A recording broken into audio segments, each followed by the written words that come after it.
So, dog escaped this morning. Oh? Yeah. Got a hole in the fence very behind the shed. Really weren't worried by it because we thought, no, it's absolutely covered in brambles back there. Dog's not want to go through. So, dog was outside for about half an hour this morning. I thought, she normally wants to come in by now, so I stuck my head out the back door. No dog. Okay. Had a look round. No dog. Double check the house, just in case if I've got to let her back in. No dog. It's got to be quite a sufficient hole for the dog to get out. Well, I said there's a hole in the fence. I'm actually missing Say like 3 panels. a single whole fence panel is gone. So yeah, she just wandered, ploughed her way through the brambles and was running around in this ridiculous void around the back of the houses. Nice. So I took my pyjama bottoms off, put some jeans on, put some shoes on, put a coat on. Started running across country trying to find her. I'm so glad you carried on with putting clothes back on. Yeah. I took my pyjama bottoms off and I went. So I was wearing a pyjama top and lounge socks, with my shoes as well. It's a real strange look. But so now I've just got a picture of you in a weird nighty setup, and like Scrooge. Yeah, just running around the field after your dog. Pretty much, yeah. Welcome. This is Would John Rather. No. Welcome back to Would John Rather. We've gone back to a familiar format. John, who lives in London, said he couldn't record, which is fine. We're coming up to Christmas. I understand some people are busy. Not the person with a child, but the person who does what he wants when he wants, and he's too busy for us. So he suggested that we ask his brother. Probably. But he suggested we ask his brother. And we thought, oh yeah, that would be a nice mix-up. And his brother said, no, I'm too busy. So he suggested we ask his sister. And his sister didn't reply. So all I'm learning from this is that collectively Johns and all of their families are unreliable because Nathan's back. He's very ill, but he's here for the cause. I'm starting to think if we ever make any profit from this, getting famous, you and the other John both owe Nathan half of your third. So Nathan gets a whole third, and then we get a 1/6 each, and you get a third. Yeah. I'm not sure that's correct maths. I'd be willing to go quarter all in. I mean, we're lucky that I haven't asked for a half, as we spend about an hour recording each week, and then I spend an hour editing. So I spend twice as much time on the podcast than the Johns. So I think it's fairly fair. Some could say you just need to get quicker at editing. I'm literally as quick as I can go. You have no idea the shit that I have to cut out. Oh, I do. Well, you do because you've recorded so many times with us now. I feel like at some point we might have to add more parentheses to the title, whereas Would John Rather, parentheses, or if they're too busy, then Nathan will step in. Yep. Unless it's Valentine's Day and then we get partners to jump in.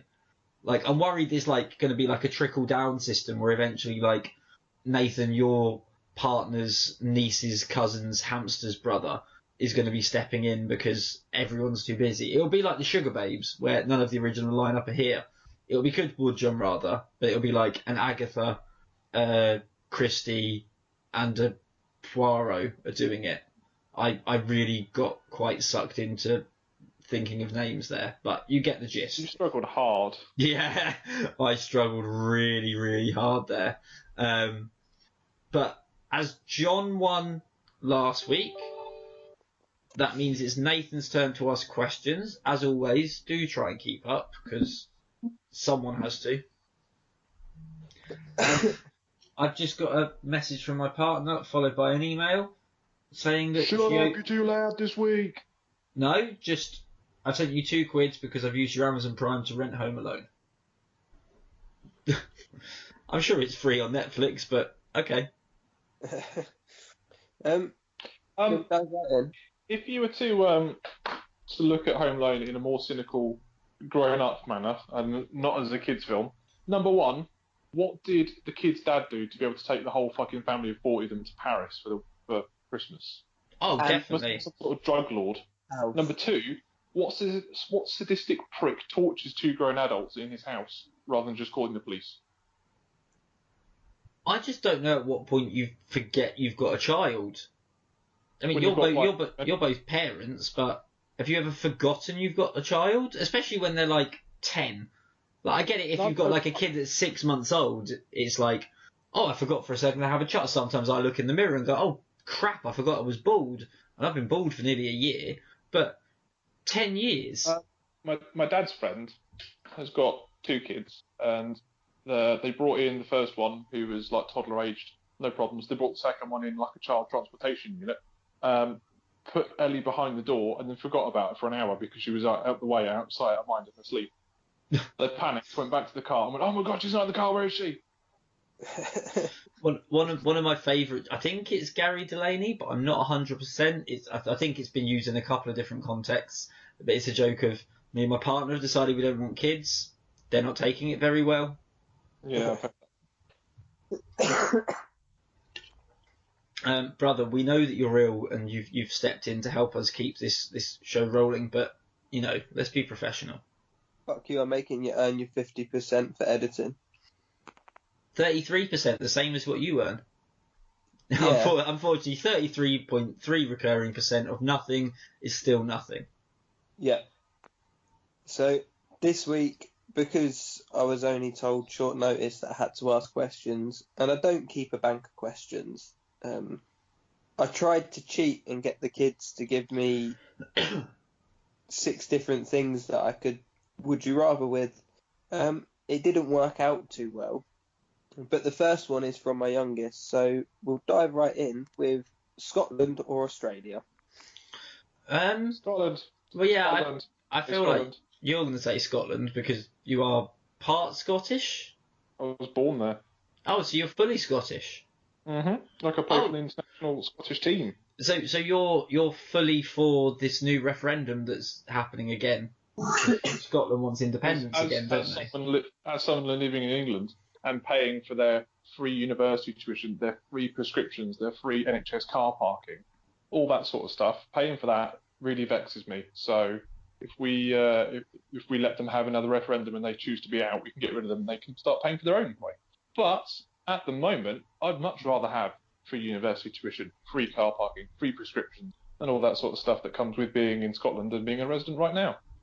So, at the risk of sounding like a Daily Mail reader, why don't you fuck off home then? Because I have family ties down here, and my job is here. You've got your family tied up down here? No, family ties, connections. Ah. I'm not like you. I don't just drop in the hat and go, fuck it, I'm moving to the end of the country, because there's a job washing pots available. I do not wash pots. Watch people. Okay, not very often do I wash pots. What about at work? Also, not very often. It depends on who's ill or if it's payday. What was the last Christmas card I sent to you? Who was that addressed to? You mean the Christmas card you sent me a week ago? No, last year. Last year? I don't remember. Did you send me one? No, you sent me a Pokemon card. No, I sent you a Christmas card to your work. Did you choose the wrong work address? No, because I knew where he worked, so I just googled the hotel's address, sent him. Oh, you did, yeah, because I remember having the same conversation about how your wife, I will always know her handwriting, except it's miles bigger, because she used to like look at something she's written, and you'd go total Zoolander and go, "What is this handwriting for ants?" Pretty much, yeah. But who is it addressed to? Can you remember? No, I cannot. Remember, this is our friendship at stake here. Well, I mean, I think of you more as a colleague. Oh. That cuts deep. It was addressed to Matthew Potwash. That cuts deep. Obviously didn't because you couldn't remember it. Hasn't affected you the same way that you. Maybe it was a repressed memory, and they brought it back to the surface. There we go. Even more counselling that I'm going to need that I'm never going to get. That's all right. Get bitten by a radioactive spider from Australia and die. They're not radioactive. Oh, no, wait. Spider-Man. Wrong film. Duh. Get eaten by a dingo. Australia, because I like the sun, I like barrier reefs. No, you don't. I do like barrier reefs. I am number one fan. I've seen your complexion. I've got an amazing tan. You're thinking of everyone else we're friends with other than me. I tan really well. No, you just look Hispanic. That's, It's the same that's same before you thing. go outside. It's the same thing. I've got lovely olive skin. What you're getting confused because in the winter it looks like I've got what did George Best have where your skin turns yellow? Jaundice. Jaundice. It looks like I've got jaundice in the winter because I've got that olive skin that in the winter it goes a yellowy colour because it's not used to not having the melatonin, I want to say, that it needs. Melatonin's what you get from sun, isn't it? Isn't melatonin what's in your skin? Okay, I don't get the happy sun energy that I need. We'll go with that. We've not been good on science historically. Sunny Delight then. Sunny D. Yeah. That's what I call my penis when I draw a smiley face on the end. Not Smiley D. No, because it has a sunny disposition. I have, if nothing, an optimistic penis. It just looks jaundice. Yeah. Like an episode of The Simpsons. Put on your gravestone. What are you putting on my gravestone? My penis has a sunny disposition and jaundice. And jaundice. Yes. No, Australia. And do you know why Australia? Because you don't want to live until your retirement age. You're hoping lizard, a snake, a spider, some sort of poisonous waspy thing, a jellyfish, an octopus. Just many things will poison you and kill you.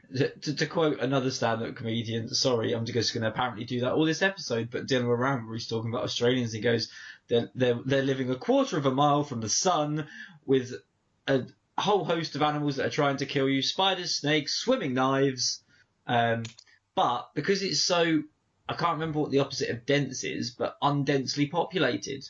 Sparse. There's sparse, thank you. The amount of people there are in Australia compared to the land size, it's ridiculous. And I work in customer service, this is true, but if I could afford to move to Australia, then I would move to somewhere where there isn't many people. I hate people. It's very difficult working in hospitality if you're inhospitable towards people. I'm not inhospitable, that's a difference. I hate people, but I am hospitable. That's the true sign of someone who's good at their job. So you're a con merchant then? Yeah. What's going on? Why can't I hear anyone? I think everyone stopped talking. I thought one of you were going to riff off me being a con merchant, and you obviously didn't. And also, I don't like surfing, but I would regularly take pictures of the sunny beaches and waves, because I don't like beaches either, to be fair, but send it to the rest of you lot who love surfing, just to make you envious. And I'm certain, I don't think I need to do any research, but the surfing in Australia is better than the surfing in Scotland. I just have I'm quite convinced that if you're going to the beach just to take pictures, you're going to get arrested. I'm going to the beach, let's get away. Everyone takes pictures on the beach. That's where the whole meme hot dogs or legs came from. That is true. On another note, if you were to, look at Scotland as a whole, there's only sort of name apart from Glasgow and Edinburgh. Name a decent-sized city in Scotland. Stirling. Carlisle. Okay. And how big are they? Are they bigger than say York? York's a nice-sized city. It's not too big. It's not too small. All right, Goldilocks. Bigger or smaller? I think they're probably smaller. Right. I'm pretty sure they are, after going through Stirling and seeing how pokey the train station was. Stirling's really... It's a really nice place, with Stirling Castle on top of the hill. But the thing is, if you take away the two large cities in Scotland, it's not that populated with people. And you've got the Highlands and the Lowlands, so if you want to go out and be with the scenery and with the landscape, it's a gorgeous place to go, and you will not melt to death. I mean, I think that's what it comes down to, really, is, I mean, we'll take your argument of the animals. The only reason there aren't deadly animals in Scotland is because nobody wants to live in Scotland, because it's just so miserable. The weather, I mean. The people are lovely. I proposed to my girlfriend in Scotland and only because I couldn't afford to go to Australia to do it. But the weather, I'd much rather be in a sunny climate than a cold one. It's nice. It's nice as a trip. Like we went to Tromsø, didn't we, John? And it was beautiful. But I couldn't imagine living in that temperature my The entire thing life. is, I could, because this is going to go back to one of our earliest arguments of hot versus cold. If you're hot, you're fucked. That's it. You can't take any more clothes off than your pants. You're just stuck, and you're still hot. At the moment in Australia, it's over 40 degrees, and they've got wildfires heading towards Sydney. You can't get much hotter than 40 degrees. Yeah, but Yeah. now you're being like elementist. If we go elements by like the Pokemon style, like grass, water, earth. A wildfire is basically just the opposite of a river. And who are we to control the elements? Man that is worried about property damage and loss of life. Man and woman. You're starting to sound like J.K. Rowling there. Sorry, human being. That's who we are. Sorry. Cold, put more layers on, or you put your central heating on, because mine's just kicked in behind me here, perched on the edge of the kitchen, and you can get to a nice temperature.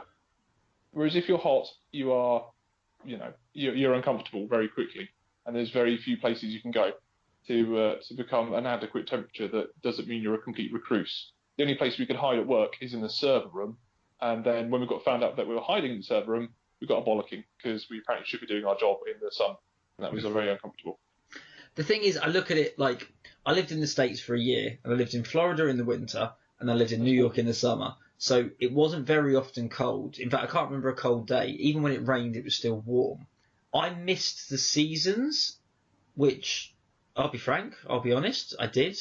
But having spent the other 29 years of my life in England, given the choice between, oh, it's too hot outside and, oh, it's too cold outside, I much prefer it when it's hot outside than when it's cold outside. Because we get extremes. And when I lived in Huddersfield, it's in a valley. So you had extremes. It was either a sun trap, or in the summer it was ridiculously hot, or in the winter, it get to like -8 while I was there. And I much preferred it when it was too hot than when it was too cold. When it's too cold, basically your options are stay indoors, and if you need to leave the house, too bad. And also, do you know something else you don't have to worry about in Australia, which I'm actually 100% certain is going to swing this argument for me? I never have to defrost my car again. Okay, but if you put on a pair of shoes too quickly without checking them, you're going to end up with a black widow bite and lose your leg. Because the obvious thing is, it's like a zombie bite. You've got to chop the foot off, stop the poison spreading. You're an amputee. That makes things a little bit more difficult. I roll the dice every day when I share my opinions. I don't think that's any more dangerous. You just learn to check your shoes. Nathan, do you not check left and right when you cross the road? Do you not make sure that you've cooked everything all the way through before you have dinner? It's just another check. That's all it is. It's the difference between people who should carry on the species and who shouldn't. But you need to check literally everything. Everything is a good, nice, warm, cosy house for a black widow, or a huntsman spider, or a wandering spider, or a black mamba. Nathan and I's old boss went travelling Australia, and he said he went to the toilet one night, and he'd been in the pub and he had a few drinks, and he sat down, closed the door, and he sat down to relieve himself, and then all of a sudden he noticed, and just above the toilet paper was this huntsman spider that was the size of his hand. And he said he froze in space because he didn't know what to do, because the first instinct was obviously, oh shit, that's a giant spider that I really don't want to know that I'm here. But also, oh dear, I'm kind of dirty and it's right next to where the paper is. What do I do? And apparently he was sat there for longer than he should have done trying to figure it out. And I can't remember the answer to the story, but that just...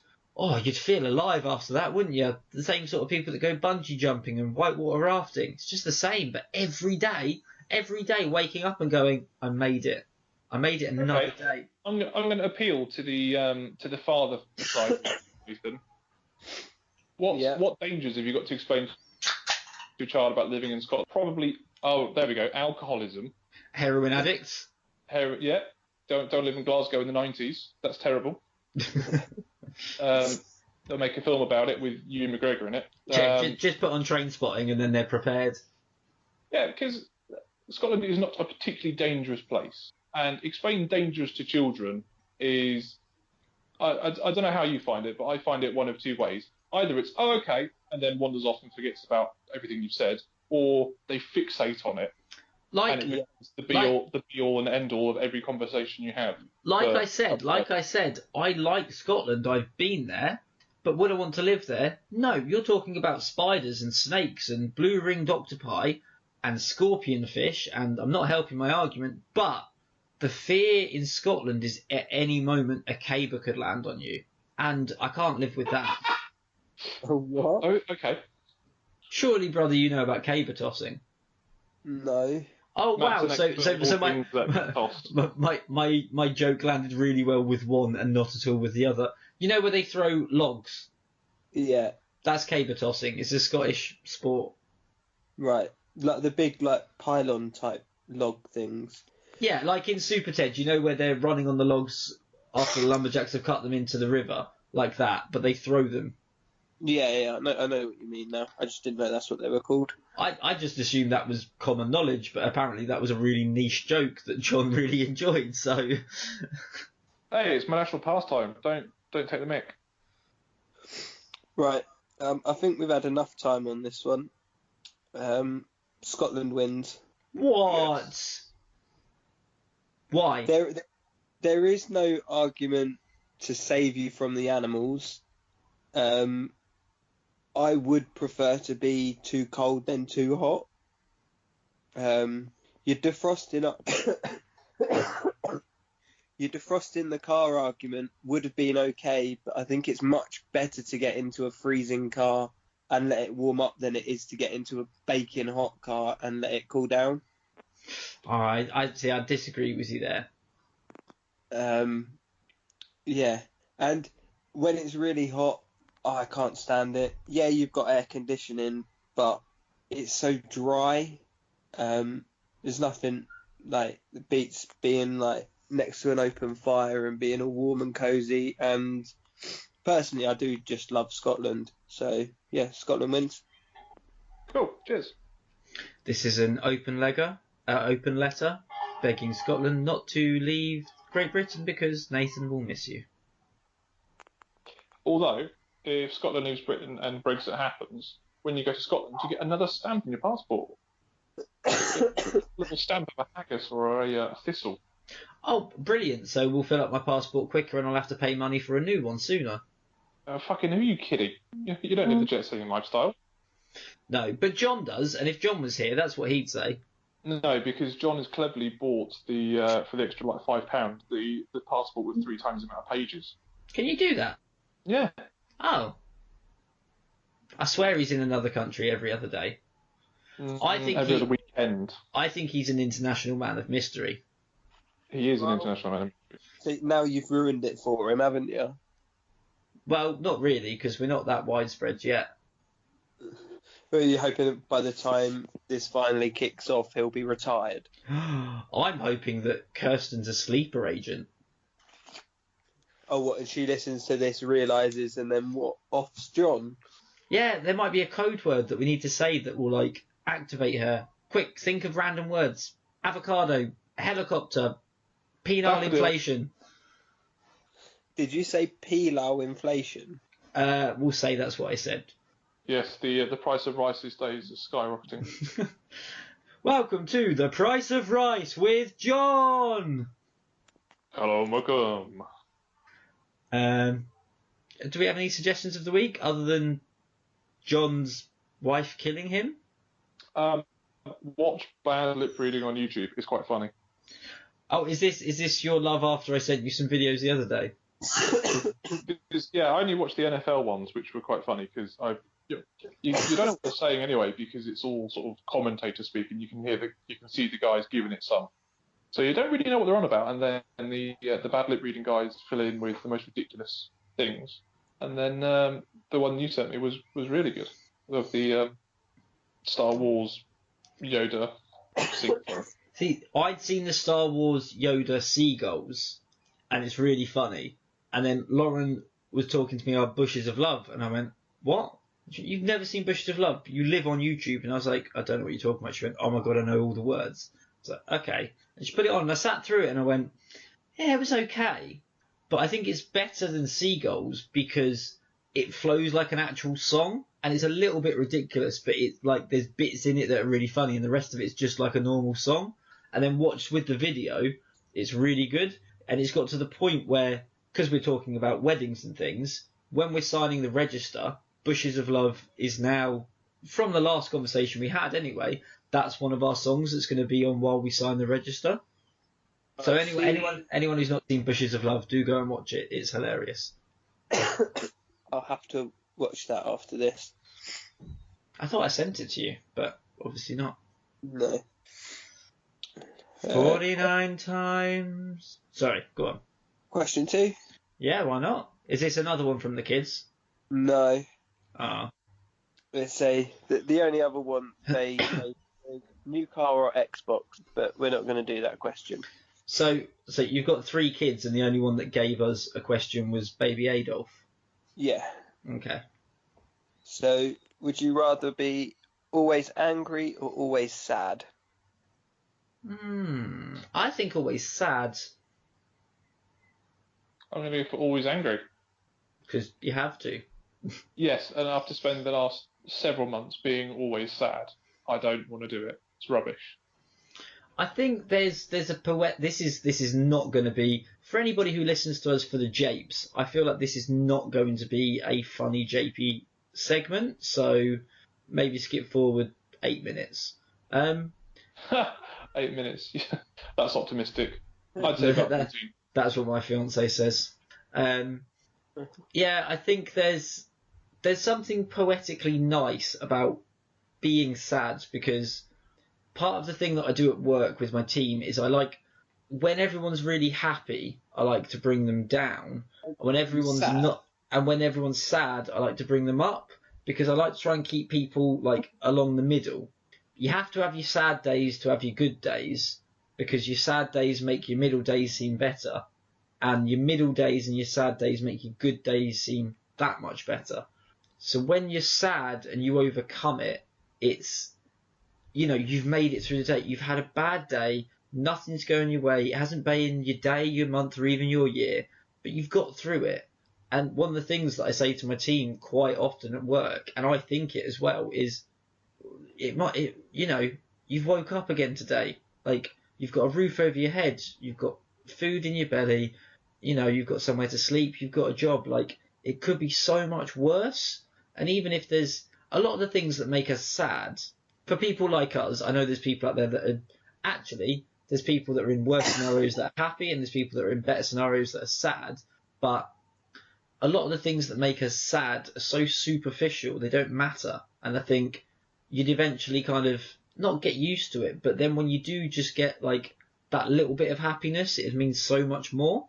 Whereas being angry all the time, I feel like you'd isolate yourself, and angry, whether you're blaming yourself or blaming other people, that's not a good journey to go down. I'd happily be angry all the time. Okay. If I'm living in Scotland, being an angry English person would make me sound like a straight-talking Scotsman. But fit right in. There'd be none of this pleasantries and trying to fudge things and try and say things are better when they're not. Because you ask a Scots person, like, how are you doing? And they go, oh, shite. They'll just tell you how it is. If they're not having a good day, they'll tell you they're not having a good day. They don't muck around with it, which is really refreshing. It's a very nice state to be in, because you can actually empathise. I've done it for months where people go, oh, you're right. You go, yeah, I'm fine. Oh, don't worry about me. And then you're actually really going, no, I'm sick of my job. I just want to chin it all in, but I can't because of family sport. I was about to say, I've had this conversation with both of you, where we've had our ups and downs in our lives, especially over recent years and things like that. Like I said, not a funny segment, listeners, but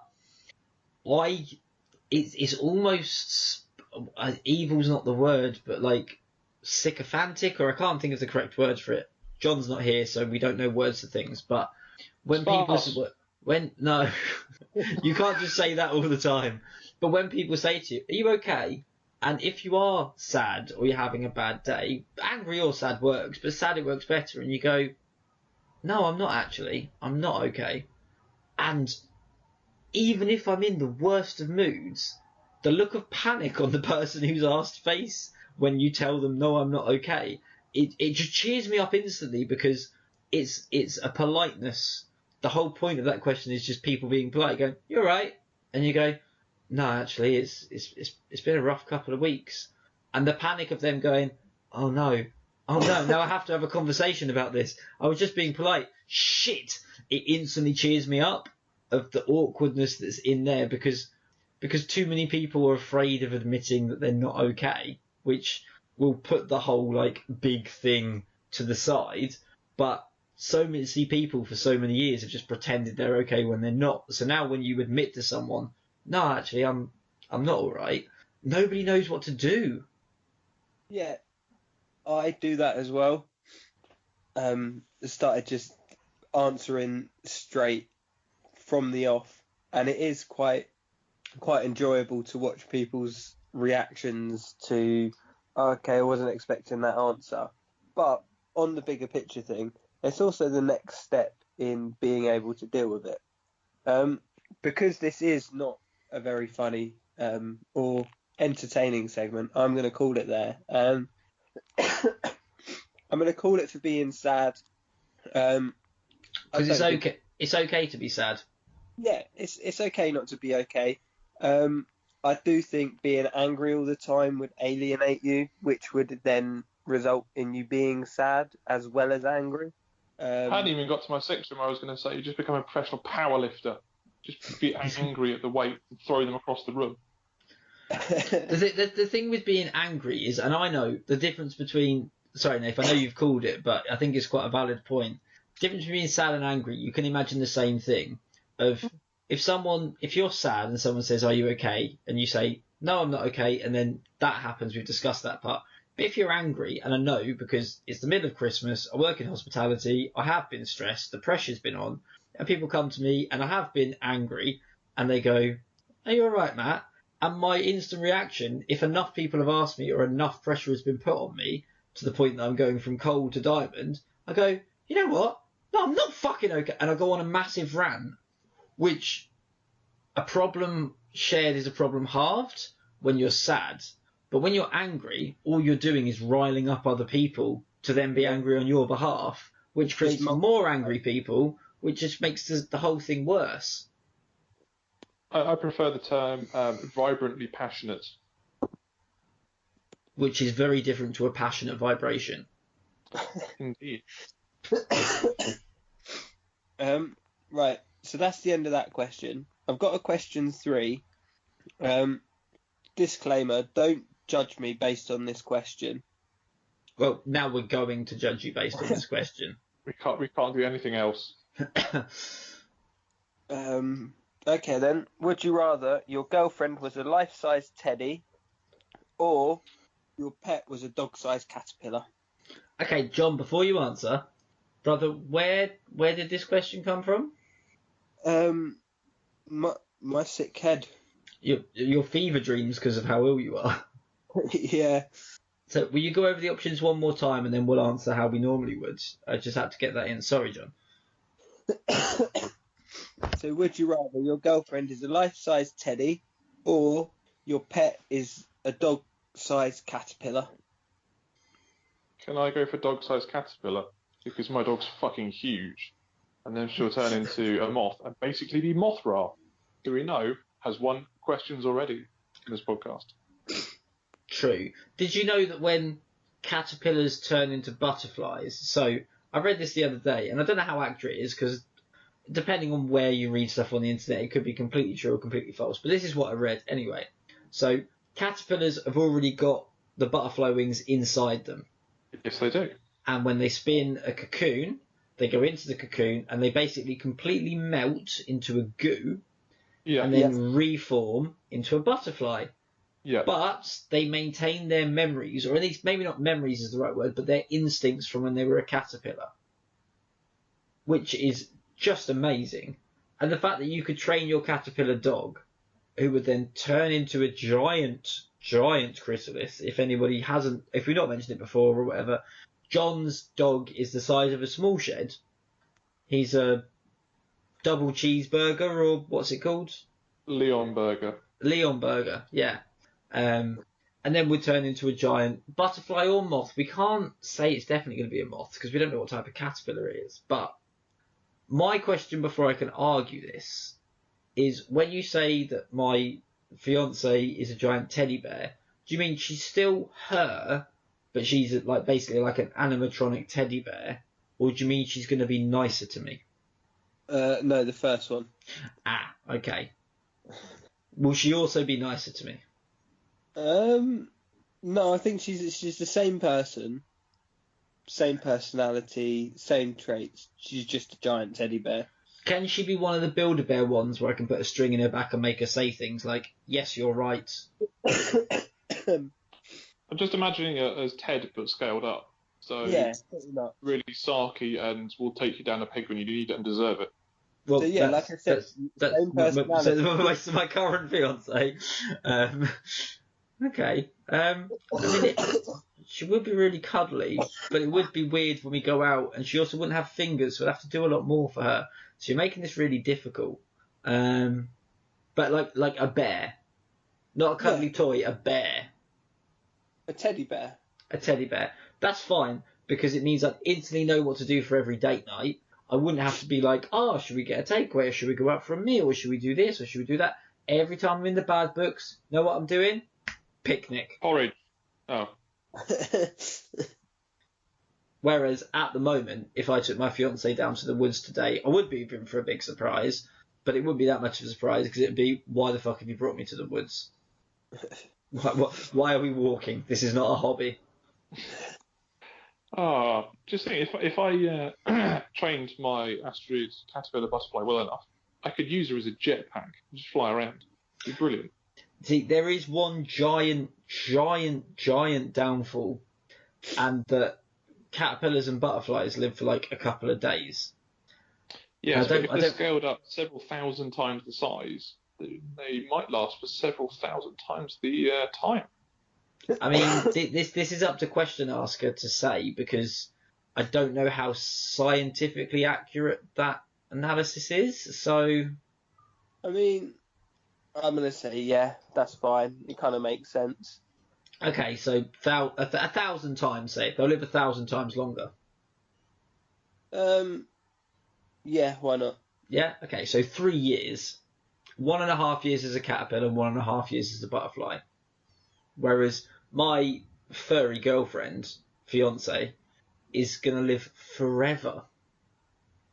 After doing some quick maths and some Googling. If she starts going on and on and on and on, I can just unzip the back, take that bit that makes her talk out, zip it back up. I hope she never listens to this episode. Or can't hear me right now. Sorry, go on, you were Googling? The painted lady butterfly for 12 months. So that's 1 year. What? Really? Yes. Oh no! What's going to happen to your? I mean, that's a specific one though? We don't know. What's the average life of a butterfly? I think that's a fair. That's a brother. Yeah. It says caterpillar average lifespan, painted lady 12 months, red and raw. So I think it's just giving me the average. So it's giving me a year, because I know that there are some caterpillars that live in Greenland that they spend all summer munching through foliage, but they don't get heavy enough to turn into butterflies. So then they freeze over and they can do the things that frogs do, which is they can like super chill their body and not have any ill effects, and then they'll thaw out after hibernation and then keep munching away until they've reached the correct size and they'll chrysalis up. I didn't know frogs grew wings. No, with the hibernation and the freezing over thing that some frogs can do. You sounded like Professor Frink then, with the hibernation and the freezing over and the geclaven. Yeah, so I did some very, very, very, very, very quick maths. A caterpillar is 16,000 times smaller than asteroid. I've just done a bit of Googling, and it ranges from they only live a day to a year. So 6 months. So we'll average that out at 6 months. In that case, I am going to throw down whatever it is, the white flag or whatever it is, I wouldn't change my fiancée for the world, but if I could change her for anything, I would swap her for an immortal dog caterpillar butterfly. So After some incredibly quick maths, a caterpillar is 16,000 times smaller than Astrid. So if we're saying from a day to a year, 6 months, so we'll cut the 16,000 in half. So I'd have 8,000 years of caterpillar. 8,000 years of caterpillar. Which is good when you're going to live to approximately 80. Yeah. But it's a pet you can hand down through generations. Exactly. But yeah, no, my statement still stands. Wouldn't swap her for anything, except maybe that. It sounds like a really weird Meatloaf song, but I'd do anything for you, but I prefer if you were a giant dog-sized immortal caterpillar pet. Yeah. My favourite bit would be the chrysalis stage. Don't get me wrong. Handing down what is going to be like something the size of a coffin down to my descendants, and through their whole lifespan, he would still be a coffin. People down again. Don't open it because it's full of goo. But one day it will turn into a giant butterfly. Great grandfather, you're mad. I am mad, but I promise you, just trust me. Okay. I traded it for my girlfriend teddy bear. Please believe me. Yeah, even better than the fact that I'm planning on having kids at some point in the next few years, and I'd have to make love with a stuffed animal. How would that even work? What would the kids come out as? Would it just be a hairy child or a Wolfboy? A Wolfboy, yeah. Normally children come out crying, and this one. So yeah, let's imagine the birth. I've got a wolf boy that's being born, or a wolf girl that's being born out of my giant teddy bear wife, and as it comes out, instead of crying, it's just oh, because of course it's born on a full moon.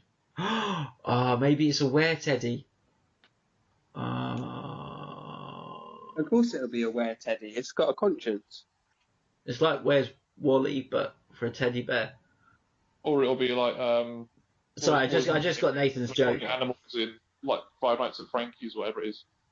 Yeah, Chuck E. Cheese. The Chuck E. Cheese, yeah, with the animatronic things that come to life and hunt you down. But yeah, all joking aside, I'm happy for you to win because I obviously care more about my fiancée than you care about your dog. My immortal dog, caterpillar. I mean, I think the teddy bear is more immortal than your caterpillar. It's also more against the laws of nature. Okay, that's a supplementary question. Who would win in a fight? The giant caterpillar dog or Matt's girlfriend Teddy? Depends what the teddy bear is made of, doesn't it? Because if it's like an all-natural vegan hemp teddy bear, then the caterpillar's going to gobble that right up. On the flip side of it, if the teddy bear is made of fucking knives, the caterpillar doesn't stand a chance. No, I wasn't being ridiculous. It could be made of different things, but if the teddy bear is made of nylon, the caterpillar's probably not going to eat it. At least not for the first 8,000 years. But when it turns into a moth, then if it turns into a moth anyway, different story. I thought it was a larvae that ate fibre. I don't really know. I think it is it's the caterpillar that eats it, as far as I'm aware. But have you not seen up close pictures or videos of a caterpillar's jaws where they're eating leaves? Imagine that magnified to what was it, 16,000 times? 16,000 times larger. True, but I mean, I know we've already decided, but I don't know how John's going to keep this caterpillar fed. I don't know how John is going to make enough money. I know, you and your wife, you live in the countryside, you do very well to provide for your son. You do very well to provide for your son. I'm not arguing that. What I'm saying is, caterpillars are historically, they wrote a book about it, very, very hungry. I think you could make a business out of it, to be fair. Living in the countryside, you always have those tractors with the hedge cutting things on it. Yeah. Why don't you just put my caterpillar on a lead down to the verge, trim it right back? Oh yeah, a caterpillar 16 times the size of the very hungry caterpillar. On day 1, he ate a hedge. On day 2, he ate 16 lawnmowers. On day 3, he ate the neighbour's child. Like, where does it stop? This I think to anarchy. find the very hungry caterpillar didn't eat anything that wasn't organic. He ate lollipops and Right. cheesecake. Right. Not made of metal. Okay. He didn't eat the lawnmowers. Sorry, my bad. I shouldn't have included the lawnmowers. Next door neighbour's child, fine though. But I'm a responsible caterpillar, and I wouldn't let the thing eat people. People are friends, not. You told us before we recorded this episode that your dog escaped this morning. Yes. And this caterpillar is going to be the same size as your dog. But Yes. this caterpillar can also scale walls and fences. So tell me how you're a responsible caterpillar owner. Well, owning a caterpillar is different from being a dog owner. I'd have to enclose my garden in like perspex and keep it like a big. I love how I've already lost this argument, but now it's become personal. Tell me how you're going to stop your caterpillar from eating next door neighbour's child. I'm going to keep it in an enclosure that it can't escape from. In like a zoo. Similar. That doesn't sound like much of a life. I'd let my teddy bear wife explore. She'd be allowed to go down Shopping City in Runcorn and go to the zoo. So, not be part of the zoo. Cabs and set on fire. Throw No, because she floats. They just think she was a furry and steer clear because most people think furries are weird. I don't. I get it because but my wife's a teddy bear. But most people think it's weird and they're like, oh, we're still clear at that. I don't know if I'm proud of you or slightly concerned. I'm not sure which. For what? Like being down with the furries. I don't go down on furries. Being down with them. Ah. No, everyone's got their kinks. Like, why not? I bet someone who was falsely hung and then quickly freed by an arrow and ran away in the Wild West probably wasn't into choking, but most people are. Also, Lola Bunny from Space Jam, who wouldn't? But that wasn't part of the question. No, I think he just wanted to get that out there. Just get it out there. That is specifically why I asked if Lauren was a cuddly toy, what sort of cuddly toy would she be? And Nathan specifically said teddy bear because I was thinking Lola Bunny. More Lola Bunny, less Yogi Bear. The last thing you want when you're about to try and have a child is, oh hey boo boo. What are we talking about? We decided the winner of this question hours ago. Yogi Bear, one of my old supervisors, used to get new people all the time. He'd go, can you just get on my desk some matter boo boos? And the 16-year-old Phil staff would turn around and be like, what's the matter, boo boo? Nothing. What's wrong with you, Yogi? And because they're 16, they have no idea what he's talking about. I know, but Dick used to laugh almost to the point where he was crying every single time. And you've known me and my brother long enough, and to be fair, you do the same thing.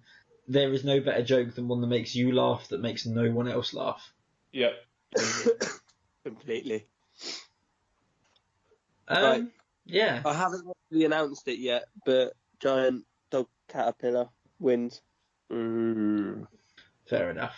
What kind of butterfly caterpillar is it? The one with the pretend eyes on the back of its wings? Is that what you were referencing? Is that me or John? Both. I had no specific butterfly or moth in mind because I specified caterpillar. I mean, it's not a far stretch of the imagination, but you're it. We'll let you off. I would say it was one of the caterpillars that are really furry. Oh yeah. Yeah, the hairy ones. We once found, I don't know if you remember, Nate, because you might have been a bit too young. It was on the front hedge of our dad's house. And it was this caterpillar. It was probably a good 4 inches long, thick, bright green. It looked like Caterpie from Pokemon. It was bright green with some furry antenna, and then on each section of its body, it had big purple circles with black circles and little white circles. And we caught it, and obviously because we caught it, it died, which we felt really bad about. But we looked it up, and it was this really rare caterpillar thing. It would have turned into a moth, one of those huge, like, furry moth ones. But yeah, it's just one of the few memories from my childhood because we were obsessed with insects. But do you remember that caterpillar, Nath, or was that when you were a bit younger? No, I don't remember that caterpillar. But it was almost exactly the caterpillar that Caterpie from Pokemon was based upon. And on the back of it, that was the other thing. It had like almost like a claw, and it wasn't a claw because caterpillars don't have claws, but that's what it looked like. Oh my god, guys! Google Venezuelan poodle moth. Venezuelan poodle moth. Yes. Because if I was gonna legitimately convert my current dog into a moth, eventually after 6 millennia. Oh, it looks like a bunny. What is it? Hang on, I'm gonna have to Google it. Venezuelan poodle moth. It's an actual Pokemon. It's a fucking Pokemon. That is an insect fairy type Pokemon. Ah, if only they did them in like quadruple XL, I'd have one. Oh, it's amazing. Anyway, I've gone onto image search and someone's actually turned it into a Pokemon card. 100 HP, poison dust, and camouflage. Well, he's been John. We've not been. At some point, both Johns will return, but at the rate we're going, out of the last like 10 episodes, Nathan's been on 7 of them, I think. We'll see you soon. It's now Christmas was last week, New Year's was next week or this week. We deliberately have not done any sort of Christmas or New Year's theme because I don't know about anyone else. It was described to me at work yesterday. It's starting to feel like, maybe it's just because of my age, but it's starting to feel like Christmas is more like a deadline than it is a holiday. And I didn't feel like we needed to celebrate it any more than it's celebrated. Let's just celebrate each day. So good luck for 2020. We'll see you then. See you then.